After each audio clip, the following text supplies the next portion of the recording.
রাতের অন্ধকারে সিপিআইএম প্রার্থীর দেওয়াল মোছাকে কেন্দ্র করে সিপিএমের বামফ্রন্ট মনোনীত কংগ্রেস সমর্থিত সিপিআইএম প্রার্থী ছাত্রনেতা কমরেড প্রতিকুর রহমান। রাতের অন্ধকারে সিপিআইএম প্রার্থীর দেওয়াল মোছাকে কেন্দ্র করে সিপিএমের অন্দরমহলে এক চরম ক্ষোভের সৃষ্টি হয়। লালপুর থেকে সরিষা পর্যন্ত প্রায় অর্ধ শতাধিক দেওয়াল মোছা হয়েছে বলে দাবি জানালো প্রার্থী প্রতিকুর রহমান। তিনি আরও বলেন যে এটাই হলো ডায়মন্ড হারবার মডেল। রাতের অন্ধকারে তৃণমূল বিজেপি পরিকল্পিতভাবে এই কাজ করেছে বলে তিনি জানান। প্রতিকুরের কথায় যে একটা শূন্য পাওয়া দলকে ভয় পায়, কারণ মানুষের সমর্থন দেখে এইভাবে মানুষের কণ্ঠস্বরকে রোধ করছে। ডায়মন্ড হারবার থেকে ক্যামেরায় বিশ্বজিতের রিপোর্ট, RGM নিউজ। এটাই ডায়মন্ড হারবার মডেল। পেছনে এখন নাম দেখা যাচ্ছে, প্রায় ডায়মন্ড হারবার লোকসভা কেন্দ্র জুড়ে ডায়মন্ড হারবার বিধানসভার মধ্যে প্রায় অর্ধ শতাধিক দেয়াল এইভাবে রাতারাতি নাম লেখা ছিল, সিম্বল ছিল, চুন করে দেওয়া হয়।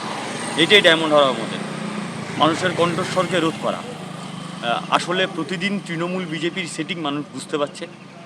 অসংখ্য মানুষ আমাদের দিকে জয়েন করছে, সেজন্য একটা শূন্য পাওয়া দলকে ওরা ভয় পায় কারণ লাল ঝান্ডার সমর্থন প্রতিদিন বাড়ছে।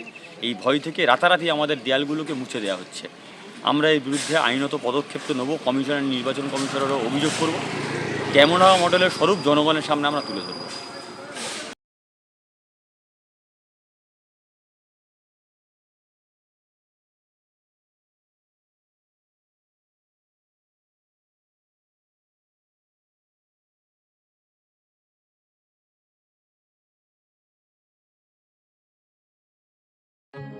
এখন আপনার বাড়ি, অফিস এবং দোকানকে সুরক্ষিত রাখুন টোটাল সিকিউরিটি সলিউশনের সাথে। আমরা বিভিন্ন নামি দামি ব্র্যান্ডের সিসিটিভি ও সিসিটিভি সংক্রান্ত যাবতীয় অ্যাক্সেসরিজ বিক্রয় করার পাশাপাশি সার্ভিসও প্রোভাইড করে থাকি। টোটাল সিকিউরিটি সলিউশন একটি নির্ভরযোগ্য প্রতিষ্ঠান যা 24/7 সার্ভিস প্রোভাইড করে থাকে। তাছাড়া এই প্রতিষ্ঠান দীর্ঘদিন ধরে যত্ন সহকারে দোকান, বাড়ি, কারখানা, স্কুল, নার্সিংহোম, হোটেল, রেস্টুরেন্ট, শোরুমগুলিতে পরিষেবা দিয়ে চলেছে। আমাদের এখানে প্রশিক্ষণপ্রাপ্ত টেকনিশিয়ান দ্বারা কাজ করানো হয়। আমাদের ঠিকানা গার্ডেন রিচ, মেটিয়া ব্রুজ, কলকাতা 700024। বিশদে জানতে যোগাযোগ করুন 7003047447।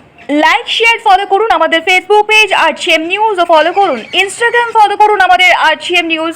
সঙ্গে থাকতে দেখতে থাকুন RGM নিউজ, আপনার এলাকার খবর সবার আগে।